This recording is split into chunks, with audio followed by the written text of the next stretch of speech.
کے اندر حضرت حسن بصری رضی اللہ تعالیٰ عنہ کی ایک روایت ملتی ہے. حضرت حسن بصری رضی اللہ تعالیٰ عنہ جب خطاب فرماتے تقریر کرتے تو کہتے جلدی کرو جلدی کرو جلدی کرو، پتہ نہیں جو سانس اندر گئی ہے وہ باہر نکلے گی کہ نہیں. اور اس کے بعد فرماتے لوگ پوچھتے حضور کس چیز میں جلدی کریں؟ فرماتے نیکی کرنے میں جلدی کرو، اس لیے کہ مرنے کے بعد کوئی اور حساب نہیں آئے گی تمہاری نیکی تمہیں کام آئے. آج ہمارا حال کیا ہے؟ گناہ کے خیال سے مسلمان ٹال مٹول نہیں کرتا، لیکن نیکی میں ٹال مٹول کرتا ہے. جب نیکی کی بات آ جائے تو سوچتا ہے کل کر لیں گے، بعد میں کر لیں گے، پھر کبھی کر لیں گے. اور وہ کل آتی ہے تو پھر کبھی کر پاتا ہے، اس سے پہلے موت کا فرشتہ اس کی روح پرواز کرنے لے کے چلا جاتا ہے. اے رسول اعظم صلی اللہ علیہ وسلم کے دیوانوں، آقا کریم صلی اللہ علیہ وسلم میرے ساتھ فرماتے ہیں صحابہ کا جب غفیر ہے. رسول رحمت صلی اللہ علیہ وسلم فرماتے مجھے تمہارے سلسلے میں صرف دو باتوں کا خوف، صرف دو چیزوں کا خوف. اور وہ دو چیزوں کا خوف کیا ہے؟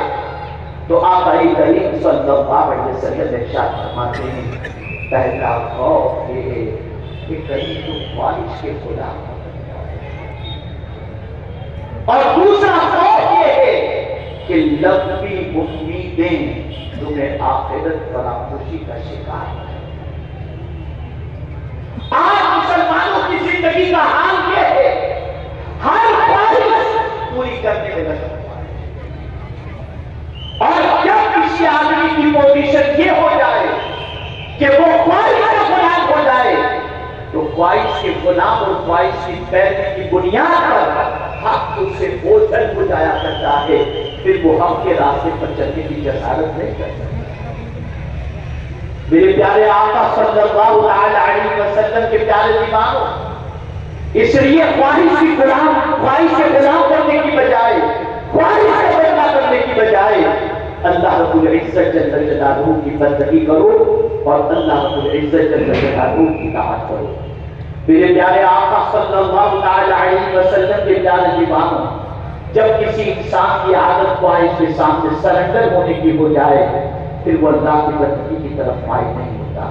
اب آپ دیکھیں نا ایک چھوٹی سی بات اور اکثر تو مسلم محلوں میں چلے جائیں وہ گوشت مرغی بکرا سب ملتا ہے، کھائیے کچھ.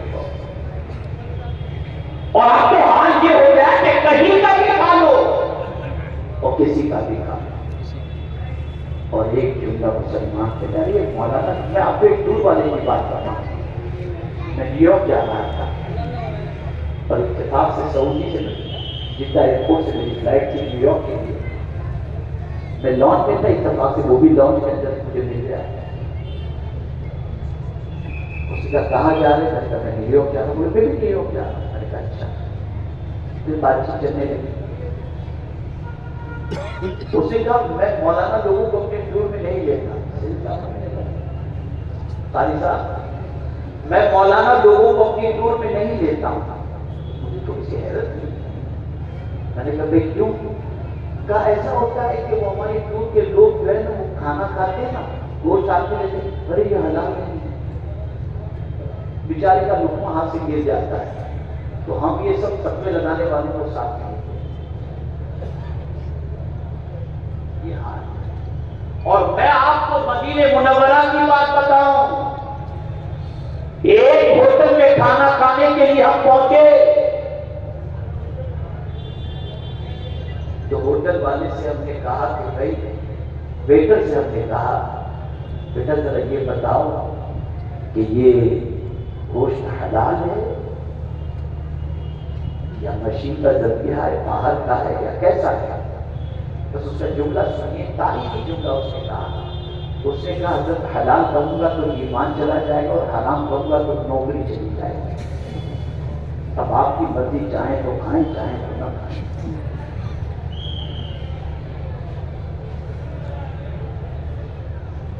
آج مسلمان کے کھاؤ تو کھانا ہے.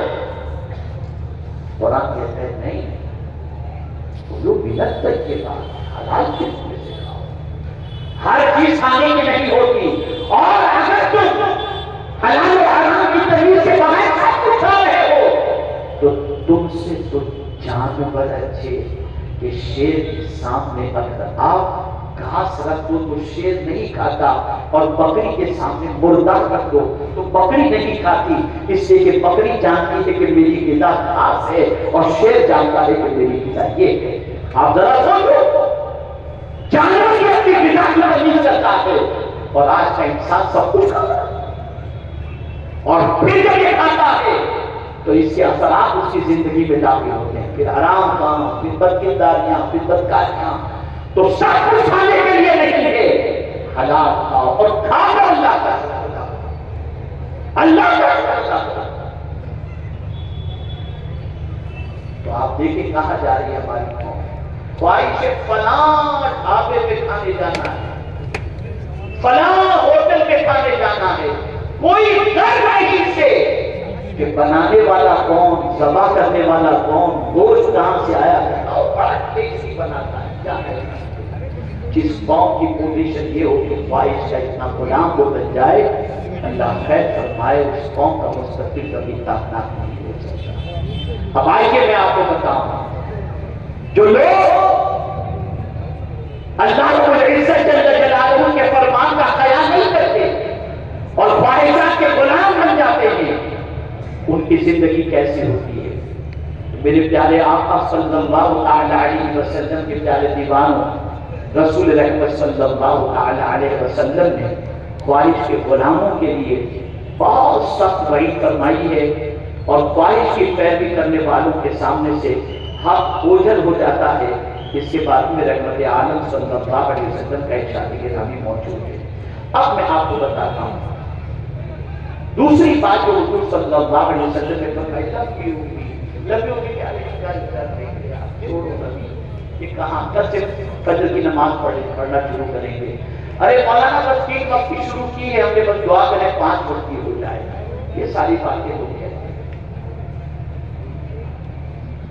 اب جب کوئی لمبی امید کے اندر گرفتار ہو جائے تو پہلا نقصان کیا ہے؟ عبادت کو چھوڑنا اور اس میں سستی کرنا، یہ پہلی بیماری اس کو ہو جاتی ہے۔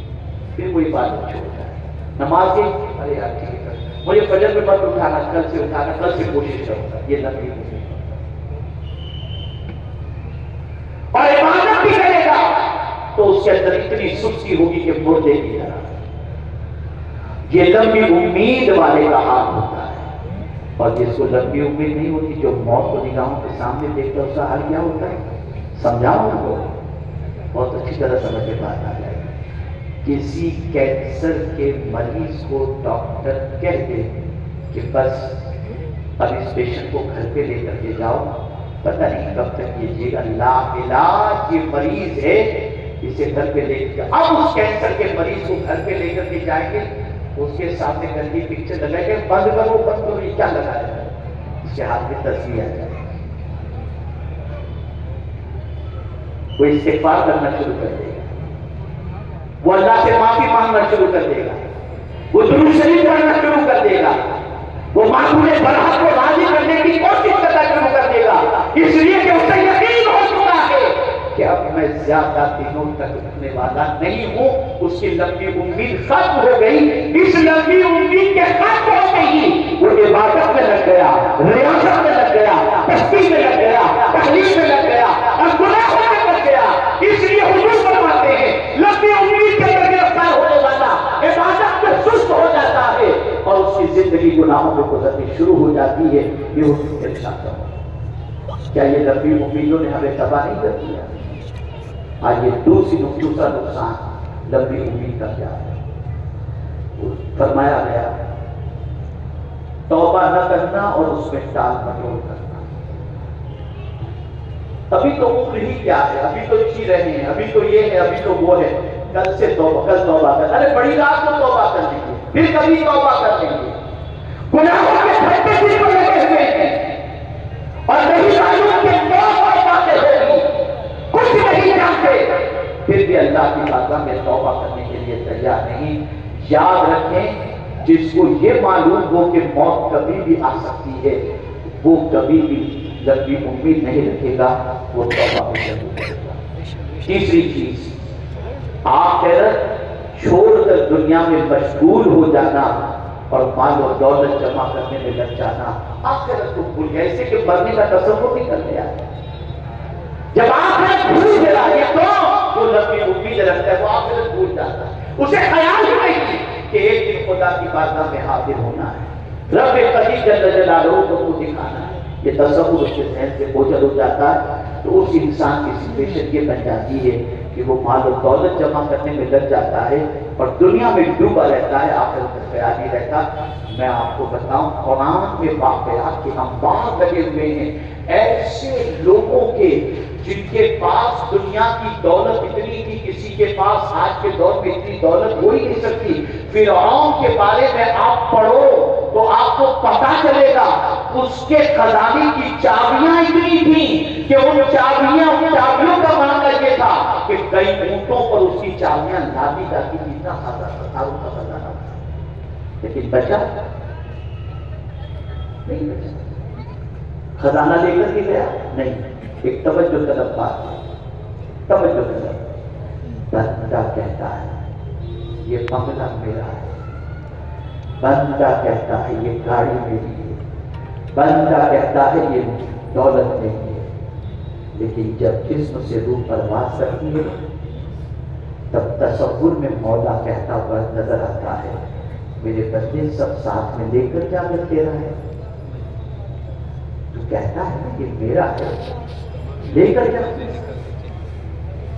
لے جاتا ہے کوئی, گھر بھی چھوڑ دیا, مال بھی رہ گیا, اور غریب جو کفن پہنتا تھا وہی کفن پہن کر کے وہ چلا گیا. اب سوال یہ پیدا ہوتا ہے بندے تو کہہ رہا تھا یہ میرا ہے, تو جواب آئے گا تیرا کچھ بھی نہیں, یہ تو تجھے استعمال کرنے کے لیے میں نے دیا تھا, اب میں جسے چاہوں گا اسے ملے گا. سب کچھ میرا ہے, تیرے چاہے سے کچھ نہیں ہو سکتا.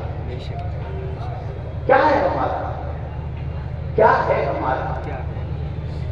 وہ لوگ جو عیاشی میں زندگی گزارتے ہیں, برائیوں میں زندگی گزارتے ہیں, تھوڑی سی معافی کے ساتھ اکثر دادا گیری اور گنڈا گردی میں زندگی گزارتے ہیں, دوست کمانے میں زندگی گزارتے ہیں, شراب کے اڈے چلانے میں زندگی گزارتے ہیں, دوائیوں کے کوٹے چلانے میں زندگی گزارتے ہیں, اور سمجھتے ہیں ہمارا وہ ہم بڑھے. میں جب موت کا فرشتہ آئے گا کوئی تمہیں بچا نہیں سکے. ایسا کام کرتے اس دنیا سے نہ جاؤ کہ مرنے کے بعد دنیا پورے نام سے پکارے. ایسا کام کرتے جاؤ کہ مرنے کے بعد دنیا کہے کتنا اچھا انسان تھا, اور تمہیں یاد کر کے کہے کہ اللہ تعالیٰ اس جیسا ہمیں بھی بنا. اے رسول اعظم صلی اللہ علیہ وسلم کے دیوانوں, تو لمبی امید توبہ میں ٹال مٹول, آخرت کی تیاری میں سستی, یہ ساری چیزوں کے اندر گرفتار کرتی ہے. اسی طریقے سے میرے پیارے آقا صلی اللہ علیہ وسلم کے پیارے دیوانوں, دل کی سختی اور آخرت کو بھول جانا یہ بھی لمبی امید کی وجہ سے ہے. میرے پیارے آقا صلی اللہ علیہ وسلم کے پیارے دیوانوں, ایک اور ارشاد گرامی آپ سماعت فرمائیں, اور اس ارشاد گرامی کو ہمیشہ کے لیے ذہن کے اندر محفوظ رکھ لیں تاکہ آپ پتہ چلے